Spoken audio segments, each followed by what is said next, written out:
Hello and welcome to Indus Special. I'm Meshal Malik. The right to freedom of expression in the Western world has been put under scrutiny. The reason for this? Anti-Israel boycott laws. These laws have largely been a response to the growing popularity of the boycott, divestment and sanctions movement, BDS. But what does this movement stand for? And how far will policymakers go to penalize it? On tonight's show, we tried to find answers.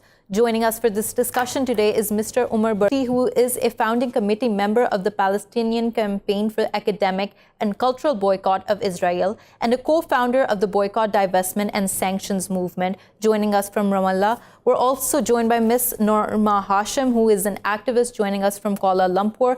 And we're joined by Professor Nazari Ismail, who is the chairman of BDS Malaysia, also joining us from Kuala Lumpur. Thank you all for joining us. Mr. Umar, let me begin with you. So recently, you were barred from entering the United States despite having all valid travel documents. Would you mind just telling us what happened there? Yes, as I was about to board the flight at Ben Gurion Airport, the Israeli airport, I was prevented from doing so by the airline staff who called the U.S. consulate. And the U.S. consulate in turn told them that I'm not allowed to travel to the U.S. I'm barred by immigration for a reason that was not stated to me. By doing this, Israel is basically outsourcing its micro repression against human rights defenders who are active in the BDS movement for Palestinian rights. They're outsourcing this to the U.S. government, which is a key partner in Israel's crimes against the Palestinian people. Yeah. And Mr. Barghouti, would you say that this was unprecedented? Because in previous interviews, you've mentioned that you've traveled to the U.S. multiple times and you were shocked when this happened. It is unprecedented. I lived in the U.S. for 11 years. I studied there, I worked there, and since then I've traveled there numerous times indeed.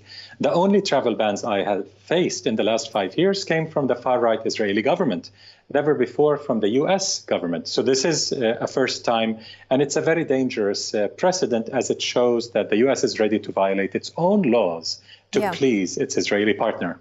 And what do you think the significance, if there is any, of this happening right now, the timing? Do you think there's any significance of that? Yes, the significance is that BDS is growing tremendously, as you've noted in the introduction. It is reaching mainline churches, trade unions, women's groups, and students across tens of campuses, especially in the West. It's growing in the South and the North and everywhere. They realize that. They realize that several companies have pulled out of the Israeli economy under pressure from BDS campaigns. And because of this growth, and because now there are 2 congresswomen who support BDS openly in the U.S. Congress, and many other senators and congresspeople support the right to boycott. So this movement is really growing, and it's proving that it's not a sectarian movement. It's an anti-racist human rights movement that rejects all forms of discrimination and racism. Yeah. And Mr. Barghouti, I do want to talk more about the core essence of BDS. Mr. Nazari, could you just give us a brief overview of what the ideology of BDS is? Well, the ideology of BDS is to inform the world that Israel is committing human rights atrocities against the Palestinians, and therefore they should be boycotted. And as long as they do not cease from doing this, then people all over the world should not have any relation with them, either trade, academic, or cultural. So that's basically what the BDS is all about. Yeah. And Mr. Barghouti mentioned here how it's growing tremendously. Give us a sense of that growth. Well, I think it's very difficult now for Israel to conceal what is happening over there. The world now is very open because of internet technology, etc.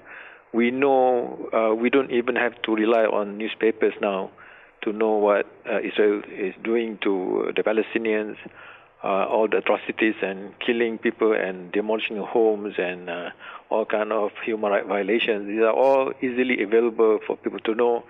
And therefore the mainstream media such as CNN and BBC can no longer hide all these things, cannot push it down or hide it under the carpet or whatever. Now, that's the reason why the BDS movement is getting more popular. Yeah. To what extent do you think BDS has successfully penetrated to the masses in the Western sphere, especially? Well, the fact that the two Congress women in the U.S. are now very vocal about it and not and still surviving in U.S. politics shows to you that the BDS is getting really very popular. Now, this is unthinkable maybe 10, 20 years ago. But now, the fact that they can voice out all this without having to worry about being kicked out of Congress shows to you that even in America now, the ability of Israel to conceal or to spread lies is now being undermined by internet technology, by the fact that everybody knows what is happening now, and that's the reason why there's no stopping of BDS at the moment, I think. Yeah.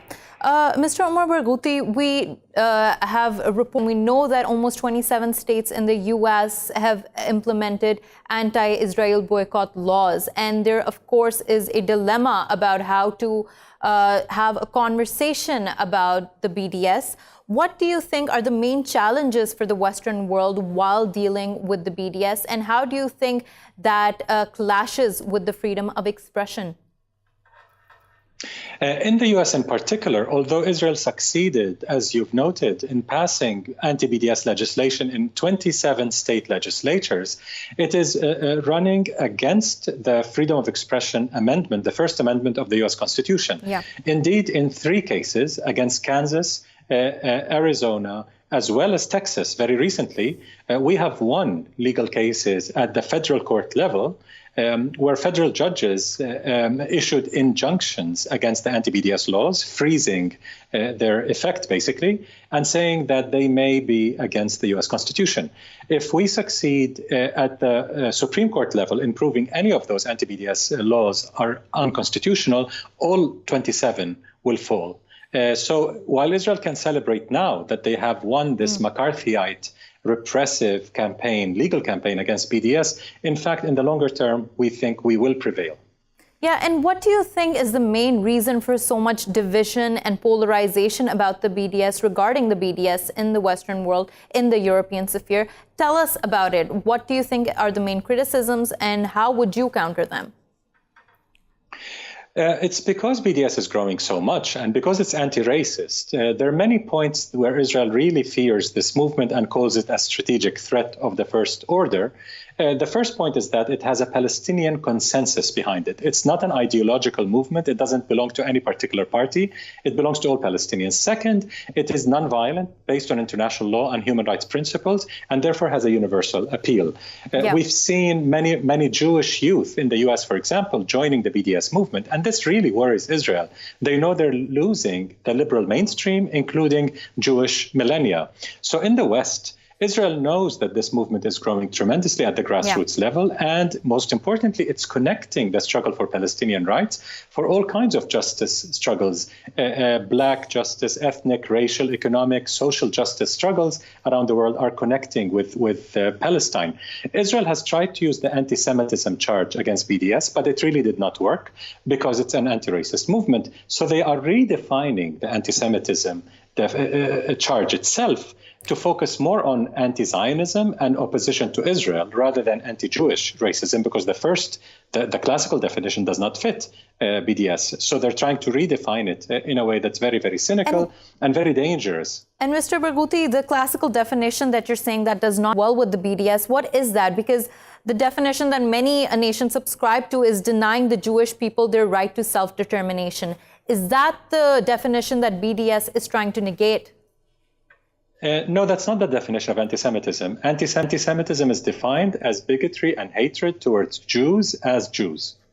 This is the only definition adopted by the world, basically. Israel is trying to redefine that and focus on Israel itself, while at the same time, Israel is in bed with the anti-Semites of the world, the crazy Christian Zionists in the US and fascist parties across Europe, Brazil, from Bolsonaro in Brazil to Orban in Hungary, and many, many in between. Israel is, in fact, in alliance, deep alliance with the far right. From India to East Europe to Brazil to many other countries around the world, it's in partnership with the far right, which happens to be very anti-Semitic. And do you think that the BDS has created any appeal for those who have have a liberal view of this movement, Jews who have liberal views of this movement?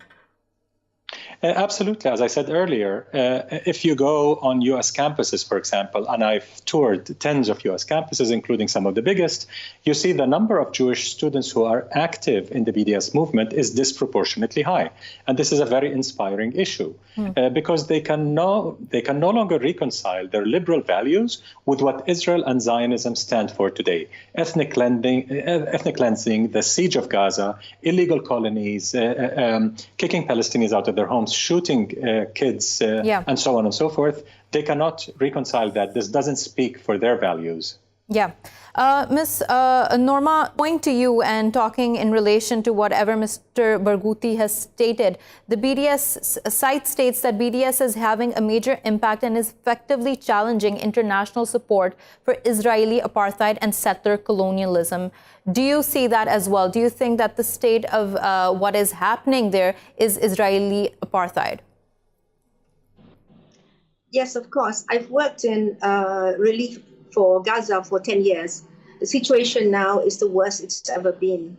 And the siege of Gaza is really killing the people there. There's a shortage of medicines, shortage of food. People don't have jobs. And I also see that there's a shortage of liquidity now. People can't send money to Palestinians outside Gaza, can't even send money to their families in Gaza. MoneyGram from here, we're not allowed to send money to Gaza.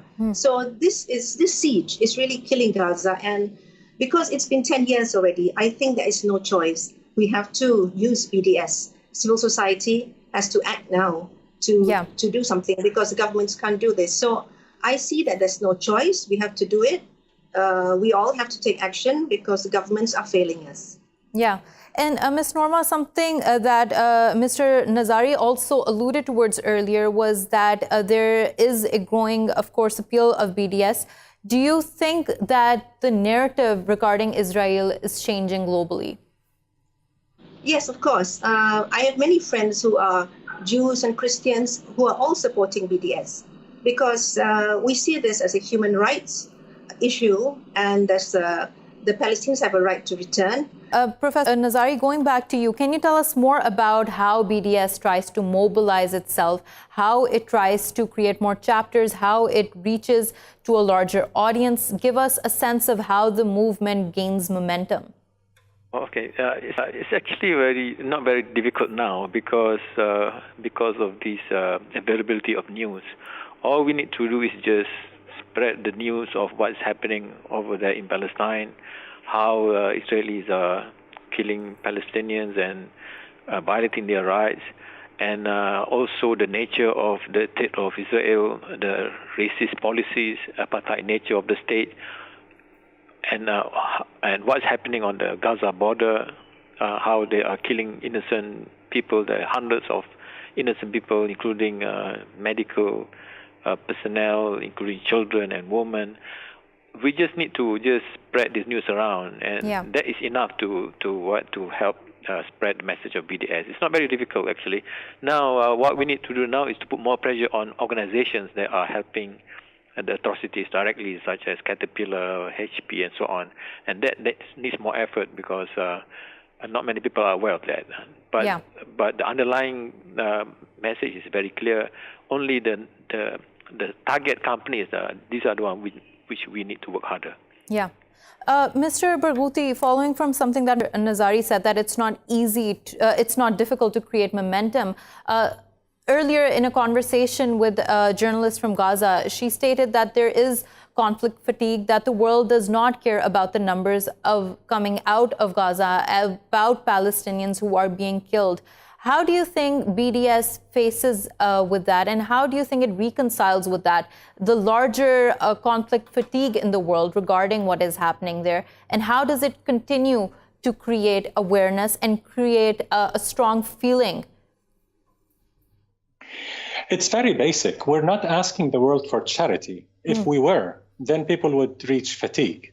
We're asking people for solidarity, and at a very basic level, that means cutting links of complicity with Israel's crimes against Palestinians. There are several corporations, many corporations around the world that are deeply involved in Israeli crimes. Mr. Nazari mentioned Hewlett-Packard, Caterpillar. There's also G4S. And there are some Chinese, American, European companies that are involved in the occupation, and those should be targeted. Malaysia, for example, is a major economy in Asia. And if we can manage to mobilize mass campaigns of boycotts against the most egregious 2 to 3 companies involved in Israel's occupation, it will send a very strong message. For example, there is a Chinese company involved in Israeli settlements, and this is pretty new. We think a campaign in Malaysia, Indonesia, and other countries where there's a lot of support for Palestine may affect this Chinese company's decision and push them to pull out of Israeli settlements. So we're not asking for charity. We're asking for solidarity. Regardless of the fatigue, regardless that this colonial conflict, this apartheid regime has been going on for 7 decades, but people have a responsibility to end the complicity of their institutions, their pension funds, their companies in Israel's violations of our human rights. Yeah. And Mr. Barghouti, in regards to the Eurovision song contest that is to be taken place in 2019, BDS is showing a strong reaction to it and showing a strong opposition towards it. Why do you think at this point in time Israel is trying to put out a softer image of itself? Israel has been trying to push the brand Israel since BDS was launched. They know that they're losing the public affairs battles at the grassroots levels. They know they're losing people's hearts and minds. So they're trying to push a propaganda image of Israel to divert attention from its killing fields in Gaza, from its ethnic cleansing of Palestinians in Jerusalem and the Naqab, from its racist laws, including the Jewish nation-state law, which enshrines apartheid. They're trying to cover up, to artwash, we call it, to whitewash through arts. All those crimes by hosting such major song contests. We have had a great reaction to our boycott call.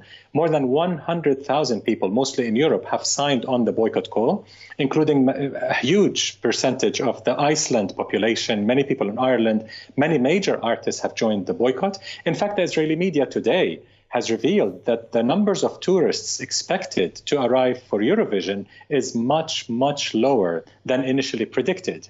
And this is one success for the BDS movement. Yeah, that definitely is a success. And Mr. Barghouti, on that similar point, can you tell us, do you think that BDS is seen to be one of the only options left for those Palestinians to express their will, their agency through? And those it's not the only. Palestine, it's one of the main popular nonviolent resistance forms. But internationally, BDS is absolutely the most effective, the most important, and the most strategic form of solidarity with the Palestinian struggle for freedom, justice, and equality. Yeah. And Ms. Norma, when we're talking about the struggle for justice and equality, and you said that the conditions right now are the worst they have ever been, just give us a greater sense of that. What is exactly happening on the ground, and what are the reports you hear about? I know a lot in Palestine, and 70% of them are unemployed. Even people in Gaza who try to work, say, as software programmers, they can't get paid for it because money can't come into them in Gaza. So a lot of bright young people come out from university and they have no jobs. Yeah. This is very disheartening, and we need to give them employment, and we need to empower them. And the siege basically is what is preventing all this from happening. And Norma, destroying the potential. Yes. On the point of art wash that we were talking about earlier too, do you think how would you see that? Do you think Israel has had any successes with it recently, especially after the world found out that after the 2018 Great March of Return, almost 260 people were killed, over 30,000 were injured? With all these numbers coming out, do you think everything that Israel is trying to do in order to bolster its softer image is going in vain? Yeah, because Netanyahu is very unpopular, and a lot of people around the world don't like him. The ones who voted for him are right-wing fascists in Israel. So outside, there's no love for Israel. They've lost a lot of support, I think. And also, I think we on our side also, we mustn't normalize Israel. There shouldn't be any normalization. As remember last time you had a speaker from Israel together with me on the program, I think that you should not invite them and give them a platform as well. They shouldn't be allowed to spread their hate. Yeah. Thank you so much, Norma Hashim, for joining us and talking to us. Thank you, Professor Nazari, Ismail, for talking to us. We're going to take a short break. Don't go anywhere. Stay with us.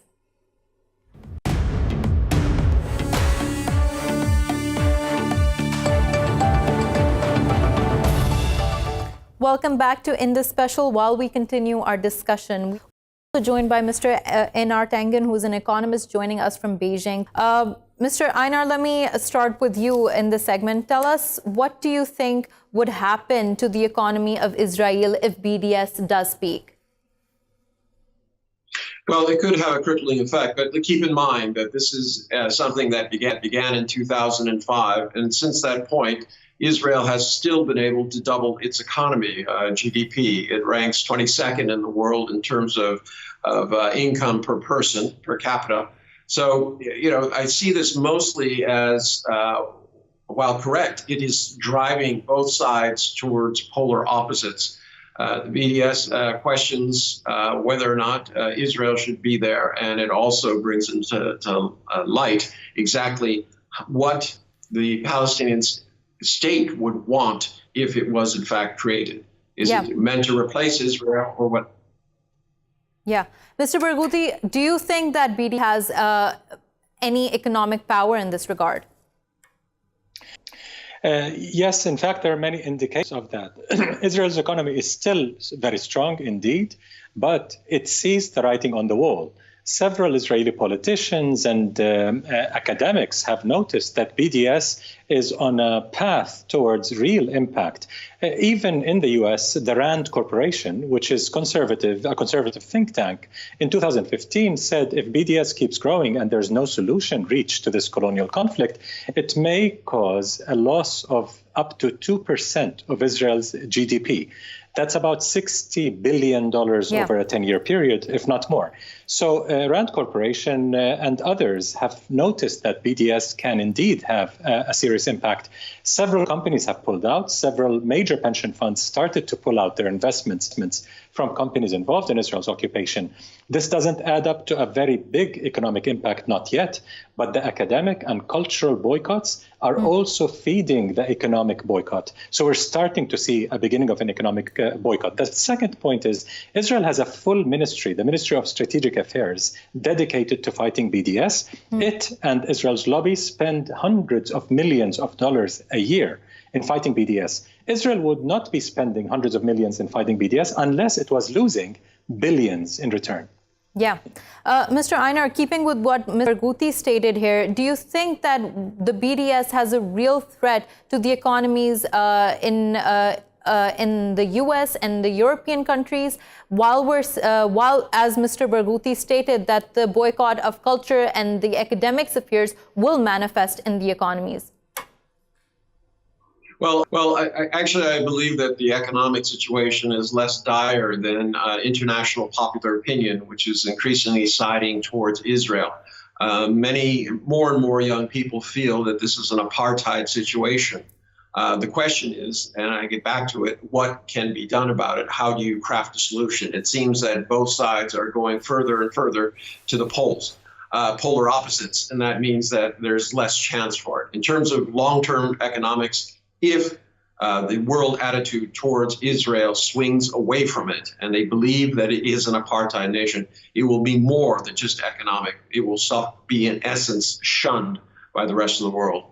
Do you think that the world attitude towards Israel is changing? This is the issue. It seems that there's pushback on both sides.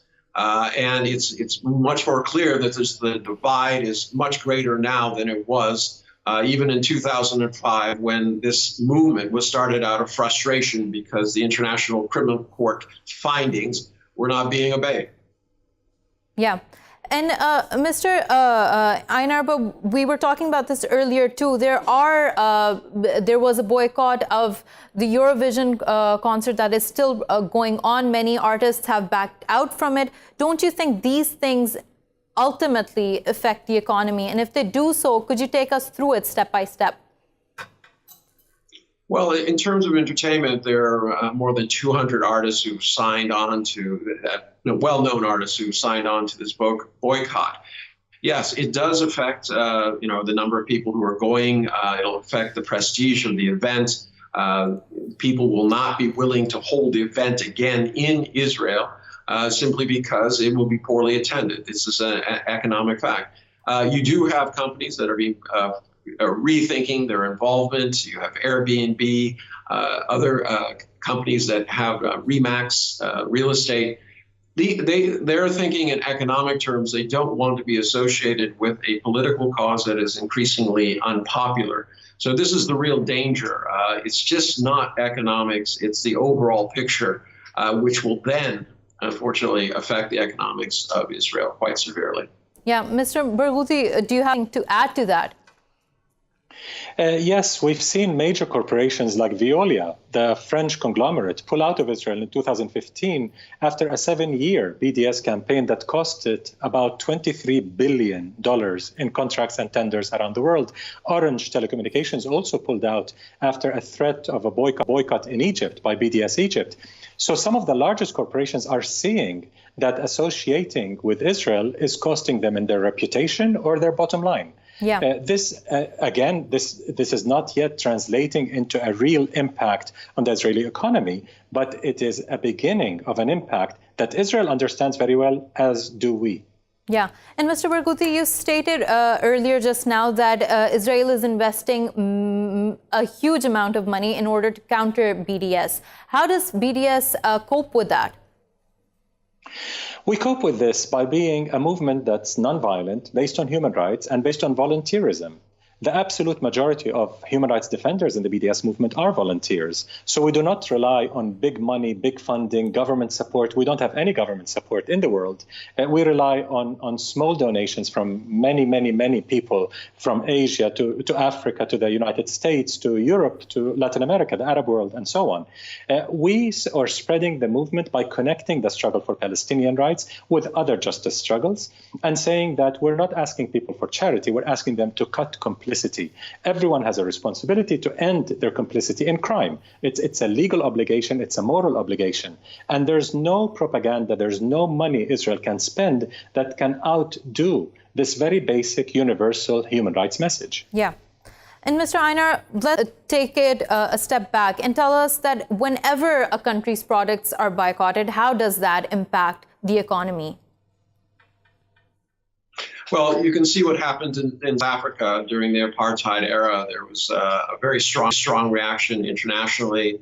Ironically, a lot of the companies that pulled out were the ones who were trying to do something about apartheid in terms of paying living wages, treating people with respect. But in the end, it brought down the entire economy and the political system. And this is one of the issues Israel faces. It's a very small market.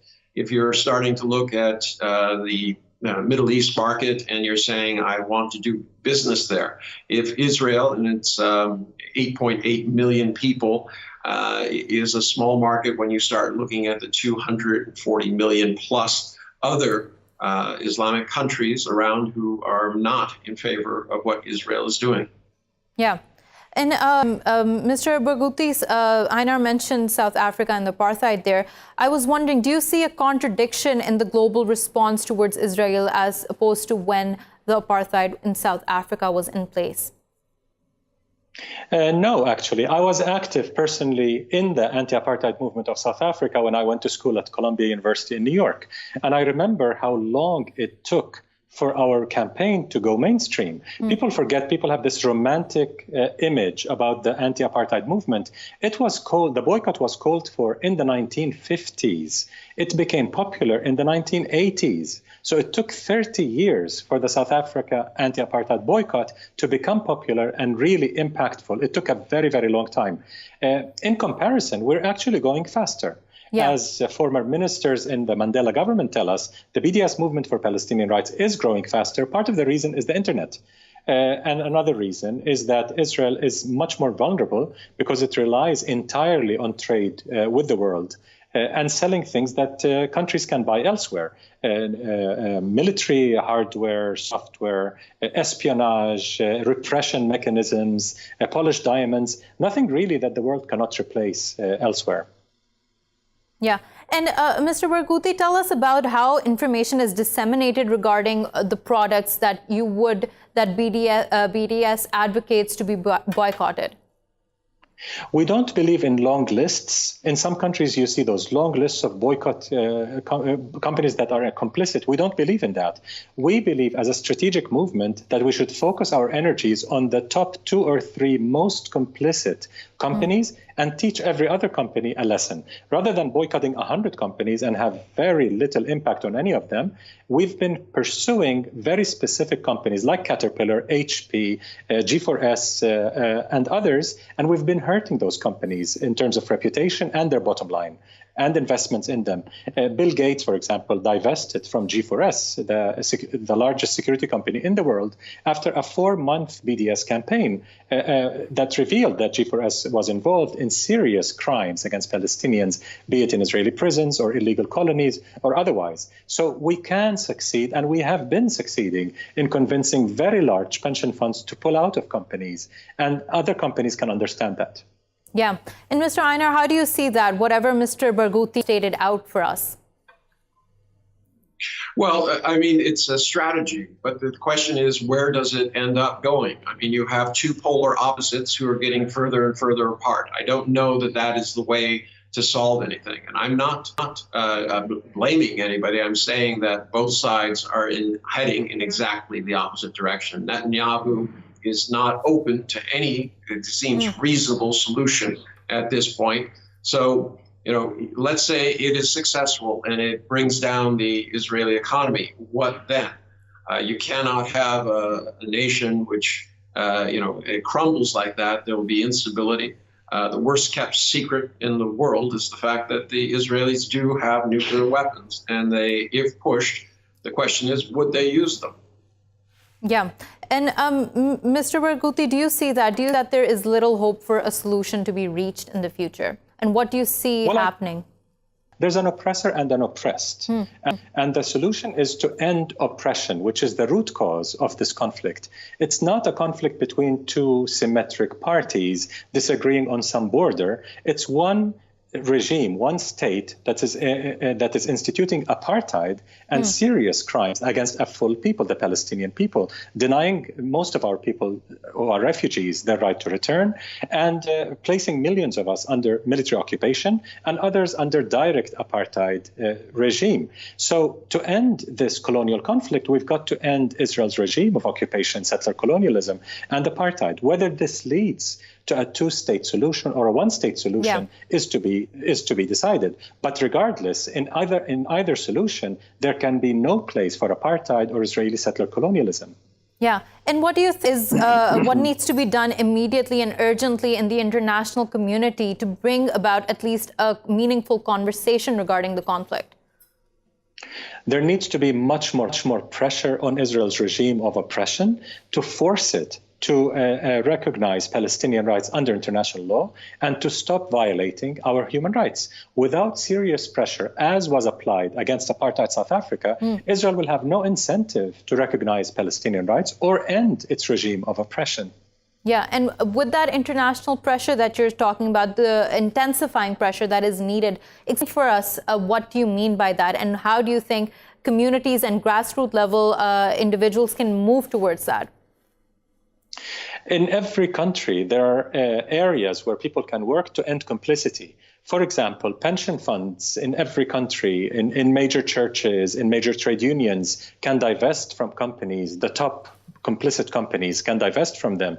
People can boycott 2 or 3 companies that are deemed the most offensive, the most involved in Israel's violations of human rights. Slowly but surely, this movement is growing from the grassroots up. We're moving to institutions. Student governments are adopting BDS resolutions, not yet universities, but student bodies are adopting. Many academics, thousands of academics, thousands of artists have adopted BDS. So it's really growing. The point is how to end complicity of one's society, of one's institutions and companies in Israel's violations. Everyone can do something about that, as we have shown in many successful BDS campaigns. Yeah. And Mr. Einar, when we're talking about trying to end the complicity of all these organizations involved, do you think that economic pressure is growing on them? Is that a trend that you've seen in recent times? Absolutely. There's no question about that. But I still, despite my colleagues' very vehement and passionate protests, the fact is that there are things happening on both sides which are untoward. If you have a terrorist attack on Israelis, if they're killed, that does not justify killing of Palestinians, but two wrongs don't make a right. Right now, both sides are locked into... But there is a disproportionate amount of the number of casualties that are occurring. Wouldn't you agree with that? Absolutely. No, I agree with that. And I think the strategy of painting this as an apartheid movement has been much more successful than the physical attacks that were before. But, it's not I can do a little wrong because you do a lot wrong. The issue is that is not going to solve this situation in the end. And as my colleague Omar said, he wants to put more and more pressure, but where will that end up?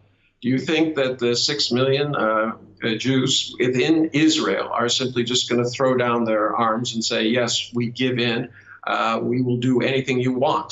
The fact is there is a blowback that is happening on this. In the U.S., you have over 24 states who have adopted this, mostly under pressure by a very, very well-organized Israeli lobby.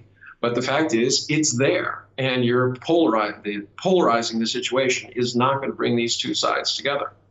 Mr. Barghouti, just before we wind the show up, would you like to respond to what Mr. Einar has stated? Yes, oppressors can only be resisted, not accommodated. There are no two sides. There's an oppressor and an oppressed, I insist. And it doesn't help to try to paint both sides, those who are initiating violence and oppression and those who are resisting it, as equals. In the BDS movement, we're naturally a non-violent movement. So we are calling for non-violent resistance, isolating Israel's regime of oppression academically, culturally, and otherwise. The 27 states that you've mentioned, we've already discussed that in the first segment of the program. We've won 3 federal court cases against 3 of those states, showing that the anti-BDS laws are unconstitutional and violate the freedom of speech amendment of the U.S. Constitution. So in the short term, Israel can be very happy that they have 27 states adopting anti-BDS, McCarthyite, repressive laws. But in the medium to longer term, we certainly will prevail because those laws violate the U.S. Constitution, as 3 separate federal judges have already said. Yeah. Right. Thank you so much, Omar Barghouti, for those last comments. Thank you so much, Mr. Einar Tangen, for joining us. Thank you so much for watching Indus Special. We will see you again tomorrow with more stories. Till then, goodbye and take care.